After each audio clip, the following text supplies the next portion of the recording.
Hey guys, welcome back to Ask Nanny Q YouTube channel.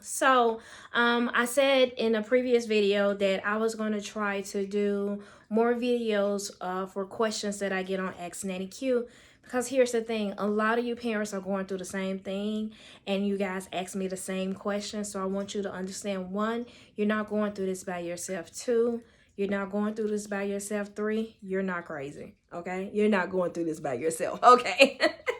So a lot of parents and a few dads have asked me, what can I do with my child that's between the ages of 4 to 8 months during the day to keep them up, to keep them busy, and not just having them sit in a, chair somewhere watching everything else. What can I do with them? I don't know. Plenty of things to do. So if your child is between the ages of 4 months to 9 months, any of that, we are doing floor exercises all day long. You have 4 or 5 different little floor exercises for them to crawl through, sit on, touch, feel. We're doing all of that. We have books that they can pick up and touch. We have toys that they can pick up and touch and feel. You want them to touch and feel everything in their area, not anything outside of there. So you have the books that they can touch the different fare of the animals and all of that stuff. You might have a board. I will make sure that I think I have an Amazon storefront that has activities and stuff for a toddler, for tummy time. So there are plenty activities we can do for them. They also have the little board that have the locks on them where the child can learn to just stand up so they can open and close the little fake doors. You have the toys that they can stand up and play on the different activities that's on the little board. There's so many things that they can do. You don't have to have them just sitting watching you moving back and forth or looking at TV or YouTube or whatever all day. Have 5 or 6 different activities that you guys can do together or they can do by themselves. So at their age, you want them to kind of learn to play alone. You want them to be able to make the noise on the machine and see how to do it. At this age, between 4 and 9 months, you're trying to see if they can do it by themselves. If they're picking it up, grabbing things, are they holding it close? Do they try to automatically put it in their mouth? You're trying to see if they like the way it feel. They don't like the way it feel. You're looking at all of these things when they're playing. And the reason why, so you can get more of the same things, and make sure to have balls. A little small ball pit is always fun for kids. They can throw the balls, play with the balls. They can lay back in the balls, all of that. You want to make sure that you have at least 4 or 5 different little things that they can play with so they don't get bored. And you don't get bored if you have to play with it with them. You want anything that they can push and it talks back to them. Activity stands. You want all of it. If it makes noise, it is your best friend right now. You want everything that makes noise. Look at my Amazon storefront and you will see toys starting from 3 months all the way up to 7 years old. Yes, I try to make sure that I did a variety of different educational toys for kids.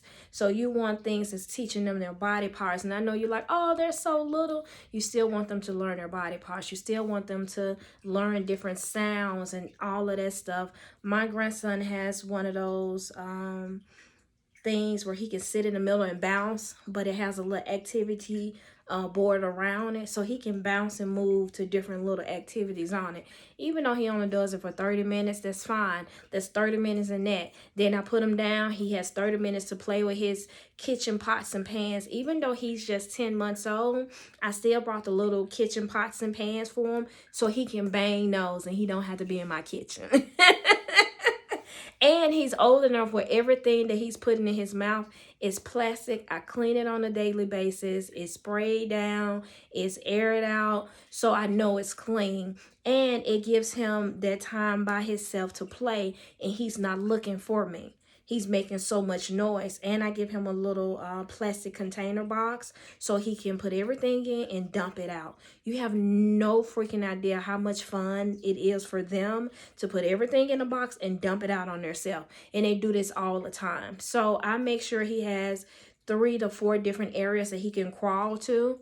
And I always make sure it's 2 areas that he has to stand up, because I want him to learn to stand up so he can get ready to walk. So I'm teaching him to stand up and play with his toys also. So you want all of this in all of that little area. If you still have a small baby and they're only doing tummy time, you want to try to get something that makes a lot of noise and something that's dangling in their face, because you want them to learn to pull and touch things. So there are plenty of activities you can go out and look at. You can also try to make sure that everything is fun. It's not always going to be quiet time, mom and dad. And I know you want them to be still and sit, and you want to be able to walk away and be like, my baby is so good. He's been sitting there for 5 hours and hasn't said a word. No, not every child is like that. Believe me. Some kids, you walk out and go to the bathroom, they cry. Yeah. So you want to keep them busy. That's why I try to make sure that my grandson has all of these little soft things that he can keep in his mouth, because that way he's not looking for something on the floor to put in his mouth. Even though a lot of kids around 2 and 3 have all their teeth, I still put teething things in their toy boxes when they play, because they like to put things in their mouth too. So when they put that in their mouth, they're like, that's different. It's a teething toy that they still can play with. I always make sure everything that they play with has some kind of music, some kind of noise, so they can always be like, oh, if I push this, I like this. Oh, I like this song. Oh, I like this. So they'll know what they like to do. And a piano. All kids love the little piano that they can stand and make the music with, and then, you know, mix colors when they touch it. You want all of that in your play area. You want activities so you guys don't get bored. So you doing everything. And if you don't have a lot of things, or you're trying to find places and you can't do Amazon right now, Goodwill, thrift stores, all of those places, you just have to make sure you wash everything good. But a lot of times they have some amazing toys in there.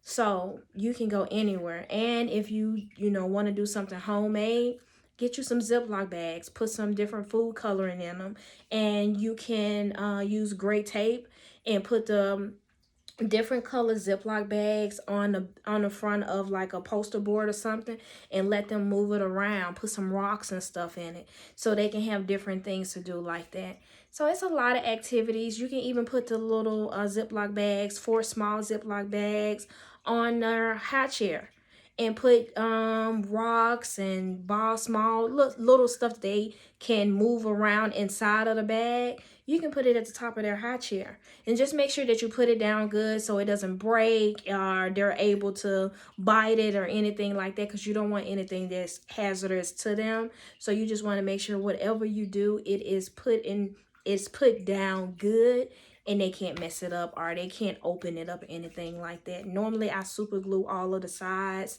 Like, I go back over the sides and everything before I give them something to play with. I super glue 2 bags together, and then I go around and super glue it so it's about this much area that's really what they're playing with, and everything else is glued. So you can't, it's locked down. It's the Pentagon. You are not getting in that bag to get whatever is in there. But I buy a lot of big toys so they can play with it. Balls, soft stuff, soft balls, hard balls. You want things that they can throw and they can roll and they can get it and bring it back. All of those activities. You want to teach them how to go get the ball, bring it back to me. Oh, let's bounce the ball. Let's roll the ball. All of that good little stuff. So there are a million activities that you can do with that age. Check my Amazon storefront and you'll see all of those toys, okay? So if you have any more questions, make sure to hit up axnannyq.com, okay? Thank you, guys. Have a great night.